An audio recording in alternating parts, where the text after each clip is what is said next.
मैं राजेंद्र सर, विकास कोचिंग रसरावलियाँ।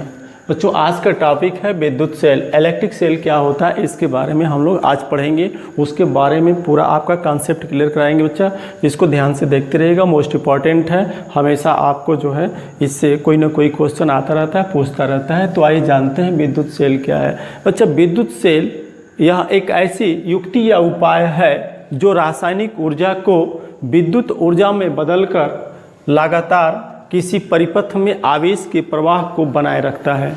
ध्यान दीजिए, विद्युत सेल के लिए मैंने क्या पढ़ा, लिख देते हैं बेटा। विद्युत सेल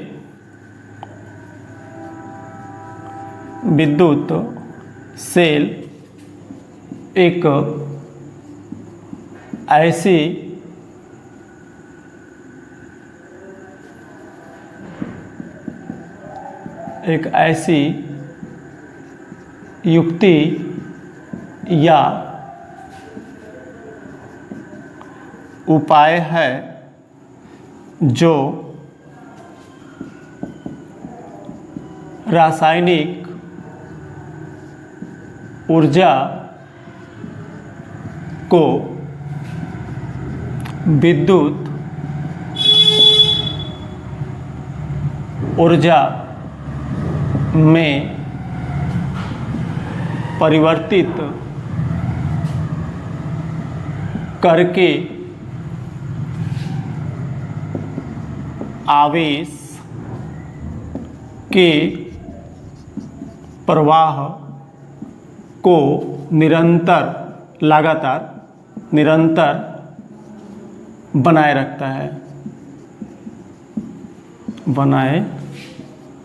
रखता है। तो अच्छा, हम लोगों ने जाना कि विद्युत सेल किसे कहते हैं। तो यहाँ ध्यान दीजिए, विद्युत सेल एक ऐसी युक्ति या उपाय है जो रासायनिक ऊर्जा को विद्युत ऊर्जा में परिवर्तित करके आवेश के प्रवाह को, आवेश का प्रवाह मतलब धारा के प्रवाह को निरंतर बनाए रखता है। ठीक है, इतना हम लोगों ने सीख लिया। अब अच्छा, विद्युत सेल में होता क्या है। तो अच्छा, विद्युत सेल के अंदर दो छड़ें होती हैं जिन्हें हम इलेक्ट्रोड कहते हैं, और यह दोनों छड़ें एक द्रव के अंदर डूबी रहती हैं। इस द्रव को हम कहते हैं बच्चा वैद्युत अपघट्य। और वैद्युत अपघट्य यानी द्रव के अंदर ऐसा गुण होता है कि एक छड़ पर धन आवेश जबकि दूसरे छड़ पर ऋण आवेश एकत्रित होने लगता है। आज जब हम इन दोनों छड़ों को किसी सुचालक तार से जोड़ देते हैं तो धारा उसमें प्रवाहित होने लगती है, यानी इलेक्ट्रॉन चलने लगते हैं, यानी आवेश का प्रवाह होने लगता है। आज उसी के बारे में सीखना बेटा। आज तो ये तो परिभाषा आप याद रखिएगा कि विद्युत सेल एक ऐसी युक्ति या उपाय है जो रासायनिक ऊर्जा को विद्युत ऊर्जा में परिवर्तित करके आवेश के प्रवाह को निरंतर बनाए रखता है। तो उसमें मैंने क्या कहा कि आवेश के प्रवाह को निरंतर बनाए रखने के लिए उसके लिए दो इलेक्ट्रोड की जरूरत होती है, अपघट्य की जरूरत होती है। ये इलेक्ट्रोड जो है द्रव में डूबा होता है और उसके अंदर, द्रव के अंदर ऐसा गुण होता है जिसे अपघट्य कह रहे हैं। अपघट्य गुण ऐसा होता है कि एक छड़ के ऊपर धन आवेश जबकि दूसरे छड़ पर ऋण आवेश एकत्रित होने लगता है। आज जब हम किसी सुचालक तार को एक सिरे से दूसरे सिरे इलेक्ट्रोड को, जिस इलेक्ट्रोड कहते हैं बच्चा, छड़ को जोड़ देते हैं तो धारा का प्रवाह होने लगता है। अब आइए यहाँ पर चित्र के माध्यम से हम लोग सीखेंगे। बच्चा, नोट में हमने एक शब्द लिखा है कि जिंक आक्सीकारक होता है, यह अधिक अभिक्रियाशील है, अतः इलेक्ट्रॉन का दान करता है, यानी देता है। कौन? जिंक। जिंक क्या करेगा? इलेक्ट्रॉन का दान करेगा, इलेक्ट्रॉन को देगा। जबकि कॉपर के अंदर कैसा गुण है?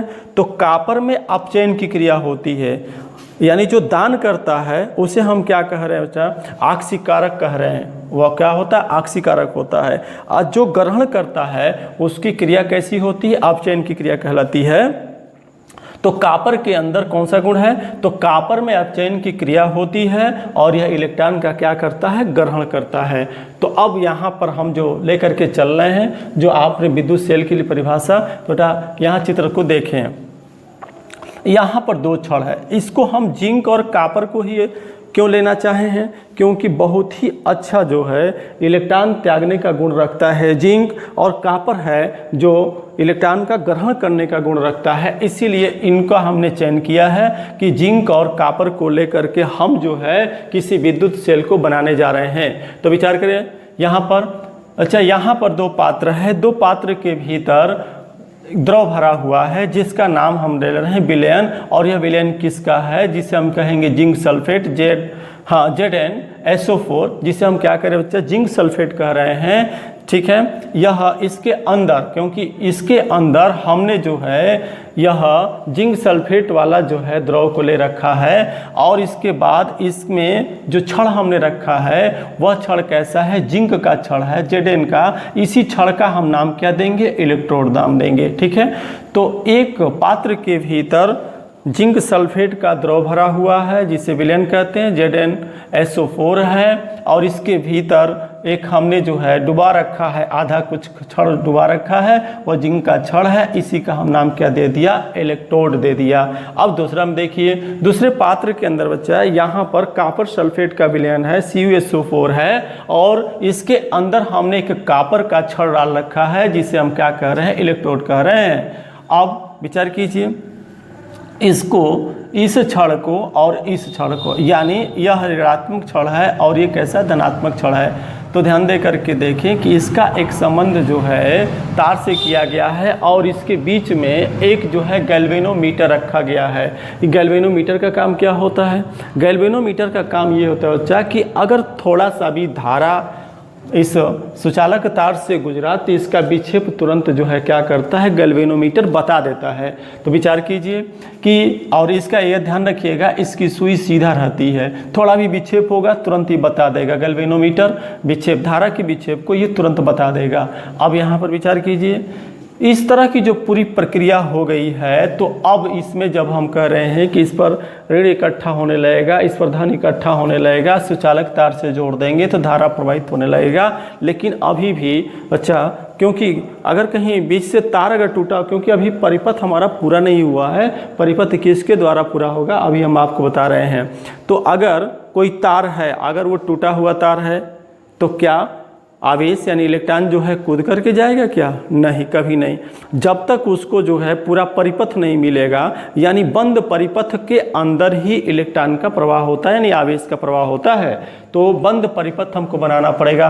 तो इस लिक्विड से और इस लिक्विड से, इस विलयन से हमने जो है एक यहाँ पर लवण सेतु का प्रयोग किया है, जिसमें जो है यह ला करके यहाँ से यहाँ तक के इलेक्ट्रॉनों को देने और लेने का काम करना शुरू कर देगा।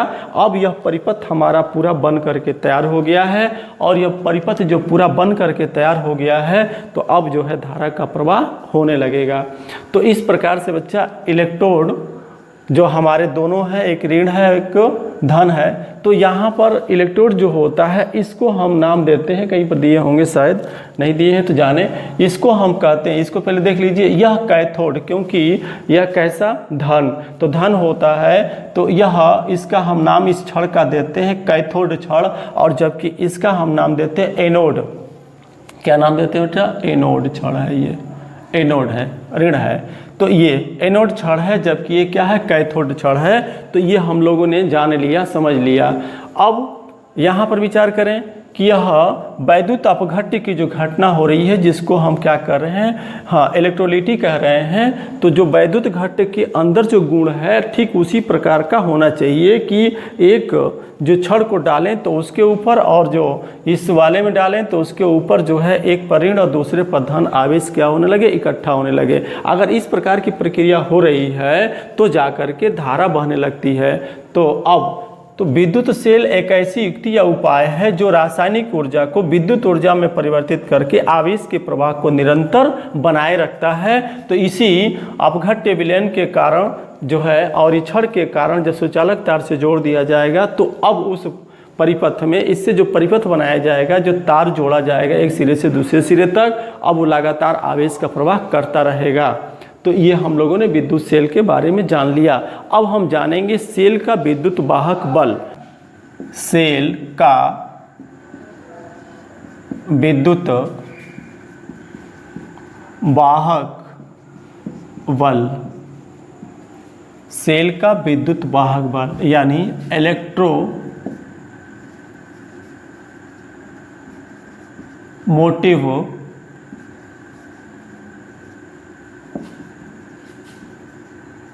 Force of a cell.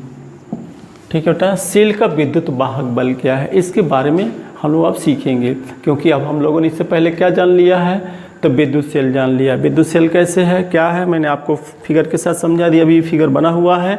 अब हम जान रहे हैं कि सेल का विद्युत वाहक बल क्या है। बच्चा, किसी परिपथ में, ध्यान रखिएगा, किसी परिपथ में आवेश के प्रवाह को निरंतर या लगातार बनाए रखने के लिए कुछ कार्य करना पड़ता है। ध्यान से सुनिए फिर से, किसी परिपथ में आवेश के प्रवाह को निरंतर बनाए रखने के लिए कुछ कार्य करना पड़ता है और यह कार्य सेल द्वारा किया जाता है। अब किसी आवेश के प्रवाह को निरंतर बनाने के लिए सेल जो ऊर्जा देता है बच्चा, उसी ऊर्जा को हम क्या कहते हैं, सेल का विद्युत वाहक बल कहते हैं। यानी सेल के द्वारा किसी आवेश को परिपथ में बनाए रखने के लिए सेल ने जो कार्य किया, जो ऊर्जा देकर के जो कार्य किया है, उसी को हम क्या कहते हैं, सेल का विद्युत वाहक बल कहते हैं। तो मैं लिख ही देता हूँ, आपको याद रहेगा। किसी परिपथ में आवेश के प्रवाह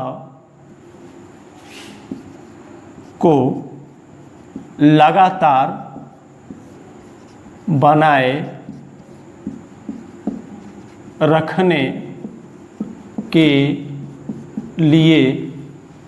बनाए रखने के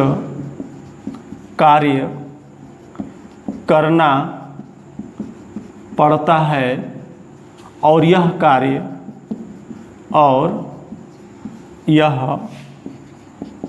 कार्य सेल द्वारा किया जाता है। ठीक है बेटा, किसी परिपथ में आवेश के प्रवाह को लगातार बनाए रखने के लिए कुछ कार्य करना पड़ता है और यह कार्य सेल द्वारा किया जाता है। यह कार्य किसके द्वारा होता है, सेल के द्वारा किया जाता है। यानी सेल जो है ऊर्जा दे करके लगातार आवेश को क्या करता है, परिपथ में बनाए रखता है। ठीक है ना। तो अब यहाँ से सेल द्वारा किया जाता है। अतः एकांक आवेश को किसी परिपथ, एकांक आवेश को किसी परिपथ में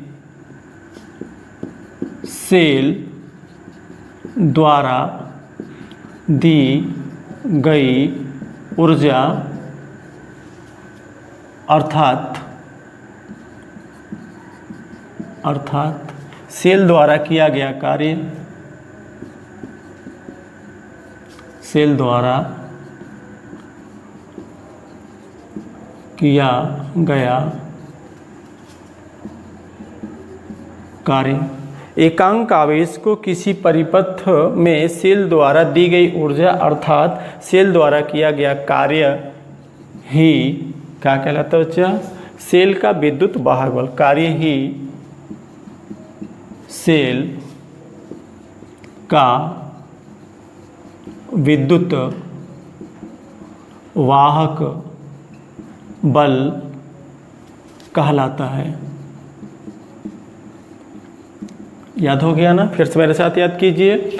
सेल का विद्युत वाहक बल क्या है, तो क्या हमने लिखा बेटा, यानी electromotive force of a cell. किसके बारे में मैंने क्या लिखा कि किसी परिपथ में आवेश के प्रवाह को निरंतर या लगातार बनाए रखने के लिए कुछ कार्य करना पड़ता है और यह कार्य सेल द्वारा किया जाता है। अतः एकांक आवेश को किसी परिपथ में सेल द्वारा दी गई ऊर्जा अर्थात सेल द्वारा किया गया कार्य ही सेल का विद्युत वाहक बल कहलाता है। ठीक है, ये हमको परिभाषा याद हो गया, आपको नोट कर लेना चाहिए कॉपी में। अब मैं आगे बता रहा हूँ कि अगर किसी सेल द्वारा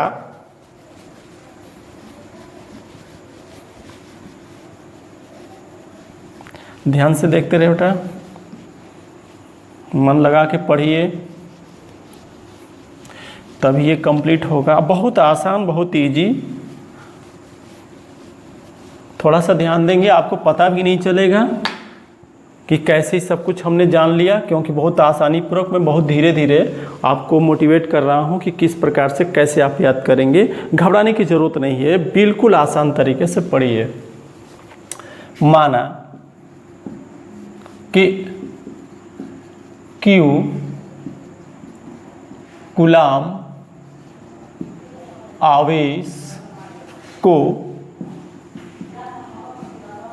किसी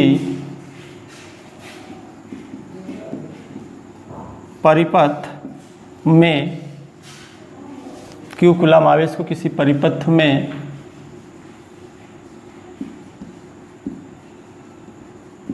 प्रवाहित करने में सेल द्वारा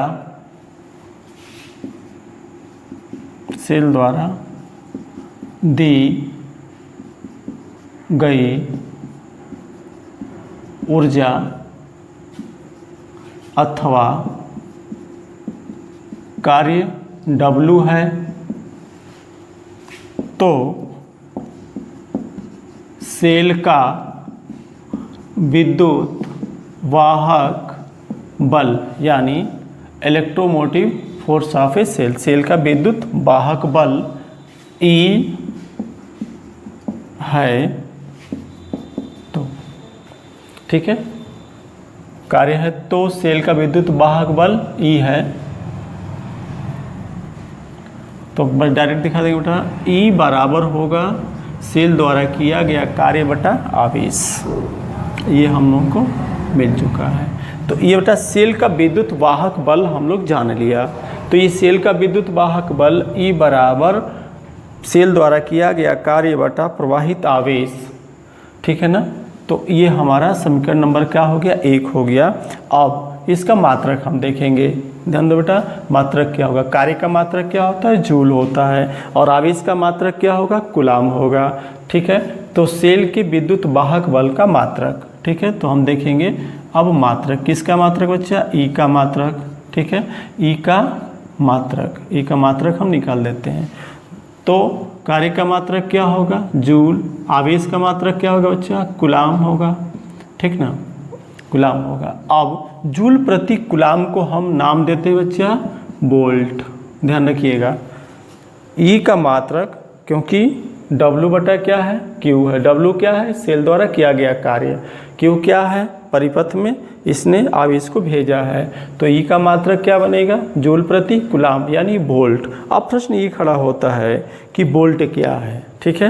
अगर 1 वोल्ट की परिभाषा देना हो तो कैसे देंगे, तो मैं सिर्फ बता दे रहा हूँ आपको, यहीं पर नोट कर लीजिएगा 1 वोल्ट क्या है।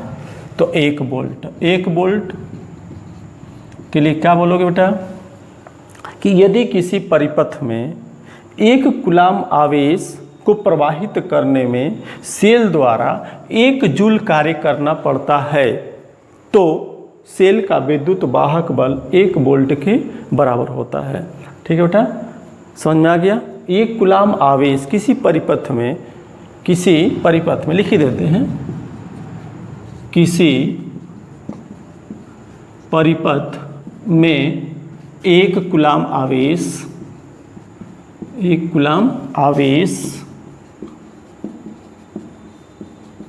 प्रवाहित करने में सेल द्वारा 1 जूल कार्य करना पड़ता है, तो सेल का विद्युत वाहक बल 1 वोल्ट के बराबर होता है, यहाँ लिख देते हैं बेटा। तो सेल का विद्युत वाहक बल कितने के बराबर होता है, 1 वोल्ट, के बराबर होता है। तो ये हमको याद रखना होगा सबको, ठीक है ना। क्या याद रखना होगा कि पूछे कि 1 वोल्ट क्या है तो कैसे बताओगे। तो किसी परिपथ में 1 कूलाम आवेश प्रवाहित करने में सेल द्वारा 1 जूल कार्य करना पड़ता है, तो सेल का विद्युत वाहक बल 1 वोल्ट के बराबर होता है, ठीक है। अब इसका दिशा किधर होता है और ये कैसे काम करता है, तो मैं थोड़ा सा आपको दिखा देना चाहता हूँ।